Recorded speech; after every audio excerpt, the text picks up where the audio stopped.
Kitchen. I'm Marissa and I'm so excited that you could join me today. Today I am going to do part 2 of my how to make kombucha. I filmed this a while ago. It's a tutorial, so if you haven't watched part 1, be sure and do that. I will link to that in this video's description as well as at the end of this video. And it is really simple. Guys, if you have made iced tea before, if you've made sun tea, if you have made any kind of tea in a large batch, then you can make kombucha. I absolutely love that I got some comments saying how easy I made it look. It really is easy, and I wanted you to feel confident that you could make it, because honestly, if I'm making kombucha, then anybody can make it.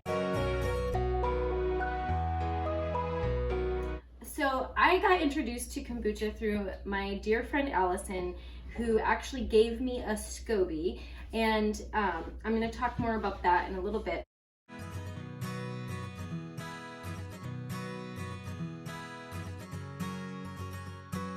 So I am also doing this as part of My Quarantine Kitchen. It's a collaboration of other like-minded YouTubers that care about health and nutrition and being healthy during this whole pandemic time. Claire at Cookie Crumb Fun and Katie, the Ironheart Mama, are the masterminds behind this collaboration. If you haven't checked out all the playlists, there's tons of great tips. And you might go, okay, well, we're not really in quarantine anymore. Do we really need a My Quarantine Kitchen Part 5? But guys, I can't find whole wheat flour at any store.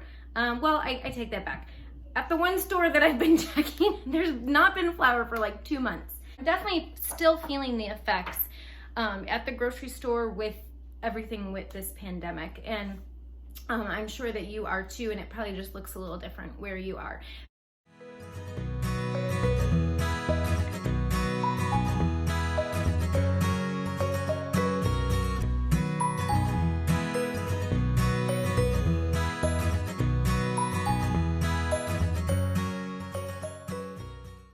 It's not touching the liquid at all. And there you go. That one's all ready to go. And then I'm going to go ahead and bottle this one. So you need a funnel, some measuring cups. These measuring cups were actually the ones my mom used growing up. They're like the Tupperware ones. And you want to leave about an inch of headspace.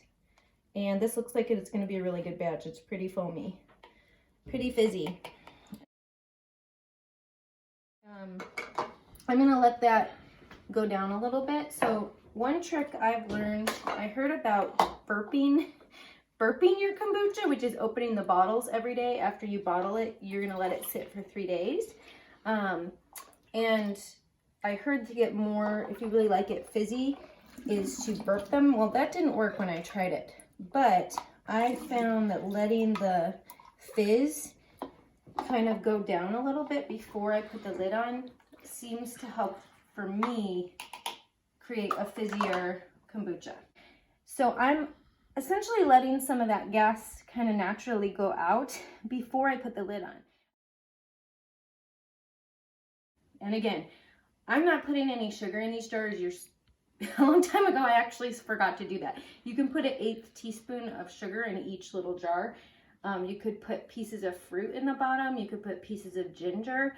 I just keep it simple. My guys really like the original flavor. I like the original flavor, and so that's what we go with. And that's what makes making kombucha super simple, is to not make it overly hard.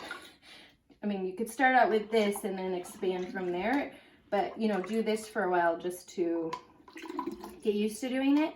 And then you could try experimenting if you're the kind of person that, you know, likes a lot of different flavors. So there you can see all those bubbles. It's going to be a good kombucha. I'm going to finish filling these. And then what I'm going to do is, once the foam has gone down, I might top them off a tiny bit more and let the foam go down again, and then cap them really tight. There are bottles on Amazon you can buy for kombucha making, and my husband's had them on his Amazon wish list for Christmas, but he didn't end up with them for Christmas, and we just haven't bought them. So it's a wish list item. So my first one, I could top it off. I'm not gonna worry about it. You could make it a little fuller. You don't, when you're first learning, you don't want to make it too full. because they can, like, I've never had a jar explode, but the pressure buildup in there, you don't want to fill it all the way to the top. So I just put it on there, the lid on there real tight, and this one, the fizz has gone down, so I'm gonna put the lid on.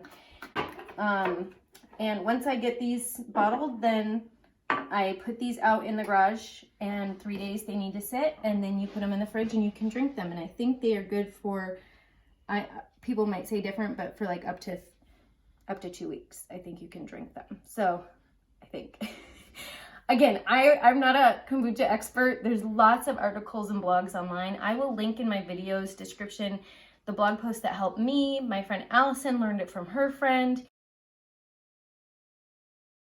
And Allison actually, she doesn't remember this, but Allison actually looked up on Pinterest how to make a SCOBY. So if you don't have someone that can gift you a SCOBY, especially right now with like social distancing and all that, maybe not a good idea to be getting SCOBYs from people, you can actually make it using the little SCOBY that ends up in the jar. So I'm gonna have my husband pause the video and I'm gonna show you the SCOBYs in the jar real quick. Okay, so I don't know if you can see, I'm gonna put my hand behind it, maybe it'll block it a little bit. The little thing floating in there, it's the same idea of what happens with apple cider vinegar. It's like the mother. Well, yeah, it's different than apple cider vinegar, but it's that same idea of a living organism that's in there. And I tell you, these things are not fun to drink, and they try to get out of the bottle. So when you're drinking them, my husband has found that it makes for better kombucha. He never finishes his like in the first day. He'll drink it kind of a few sips here and there. If you leave that little guy in there, it makes for better kombucha. If you're not finishing a bottle right away. Drinking it is kind of like swallowing a jellyfish. I don't know like what I would expect swallowing a jellyfish would taste like, except you're not getting stung. And it's not a fun experience, and you can strain them if it really bothers you. This is what happens if you put your bottles in the dishwasher. So I don't want to take any responsibility for you guys reusing GT's or other brand of kombucha bottles. It can ruin your dishwasher if pieces of this start to come off. So this is why buying some kombucha bottles that actually makes for better kombucha too, because they seal better. But I do need to warn you, this can happen. So this didn't happen for a while. A lot of our bottles are still pretty good, intact. And yeah, so I'm probably gonna have to invest in some bottles soon because I don't want it to ruin my dishwasher. But in the meantime, I'm just still holding out hope it won't ruin my dishwasher. It probably takes me 20-30 minutes maybe with the heating up the water, brewing the tea. You're doing one part of it and then you're coming back and doing another part of it. So it's probably like 20 minutes of work. We did the math and it comes out to close to 10 cents a bottle, considering that we pay close to $4 for kombucha at our grocery store. That is a great deal. So that's a way to save money. And I will see if I can find some of those Pinterest things on making your own SCOBY. I will also put that in the video's description. But I'm not an expert, so don't maybe ask me a bunch of questions. You might just want to look on blogs, but this is how I do it, and it's simple, and we really enjoy them. My son loves them too, and we kind of have to ration out how many we get. So thanks so much for watching. I hope you will see that kombucha making is not that difficult, and have a great day. Join Claire and Katie next Monday, June 8th.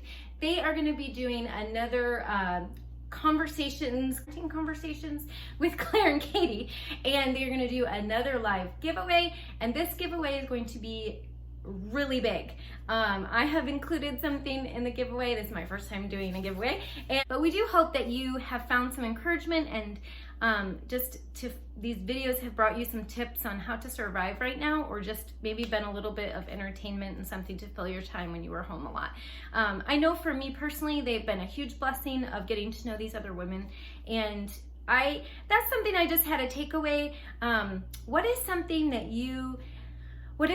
that this whole time has brought into your life that maybe you wouldn't have otherwise if you hadn't been in the middle of a pandemic. For me, it's been joining with these other women and getting to know them. And I've had some other unique opportunities, like helping my pastor get set up on a YouTube channel for our church. So I was just thinking, you know, comment below if you've had some unique opportunities, something that was unexpected, that has been an unexpected blessing of this time.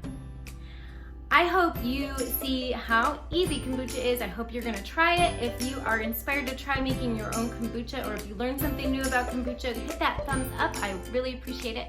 And consider subscribing. Thanks guys so much for watching, and I will see you next time.